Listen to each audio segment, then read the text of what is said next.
So this goes back to the question of of root causes. Now, I mean,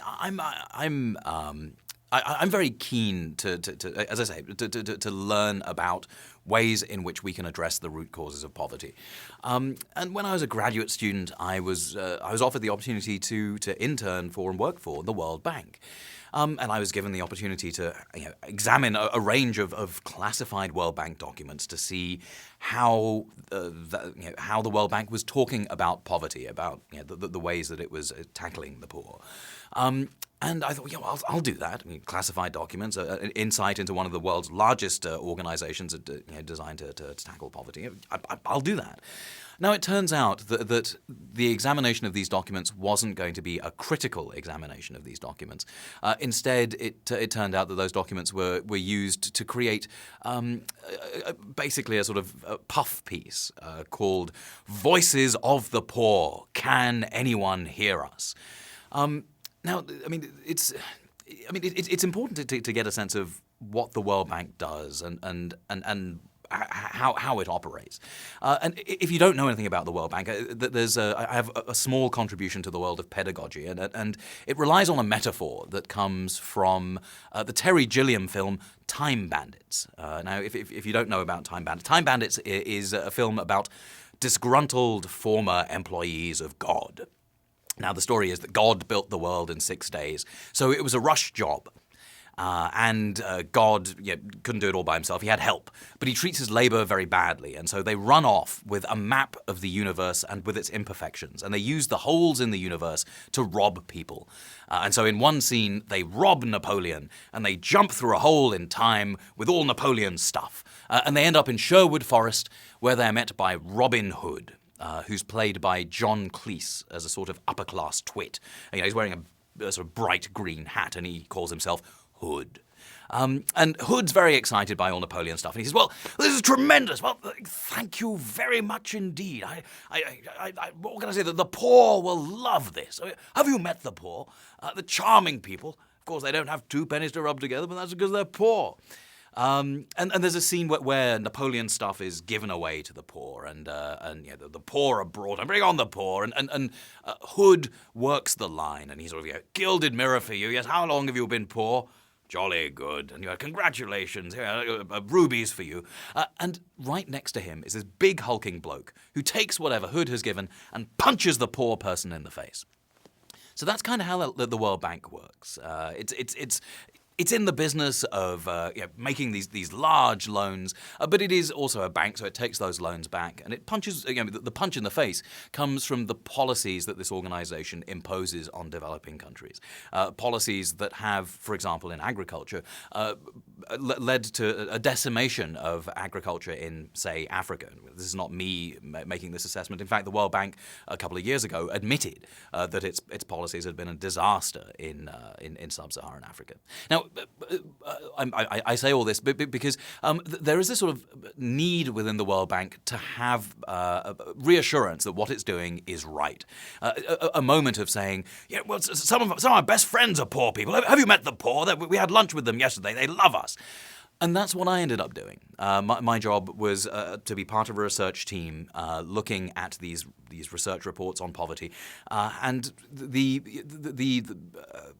reports that we wrote, the voices of the poor, can anyone hear us, was basically a long way for the World Bank to say, well, have you met them? We had lunch with the poor, they love us. And in fact, the end of this book was a long description about how the consultants drove up in their Jeep to the village, and spontaneously the women burst out in song. And they were singing, "Here are the World Bank, here are the World Bank. They are here to develop us. We hope they won't forget us." And the last line of the book is, "Will we?" And there's this thing about the way the World Bank works. It needs this kind of self-justification. Now, don't get me wrong. I mean, it's not like the World Bank is filled with evildoers, a sort of Blofeldian villains who are sitting in leather chairs stroking cats, thinking, "How are we going to fuck the third world today?" It's not like that. I mean, it's full of very well-meaning people, but they're executing policies that are tremendously bad for developing countries. And the thing is that as a citizen of Britain and soon the United States, that means that this is being done in my name. The European Union and the United States are among the largest shareholders of of the World Bank, and that means that I am politically responsible for that.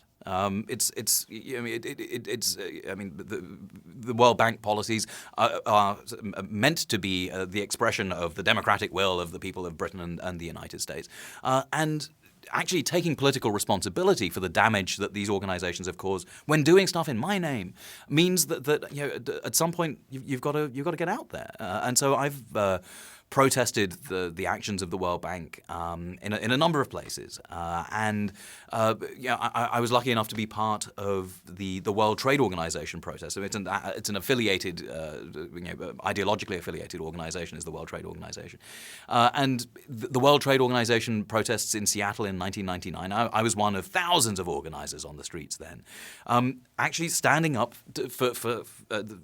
against a certain vision of what these organizations were doing in our name, against we were standing up against those organizations, and those organizations were pushing a development line, a logic about how the third world should work on the third world in a tremendously undemocratic fashion. And so, right now, I think now is a good time to learn democracy on the streets.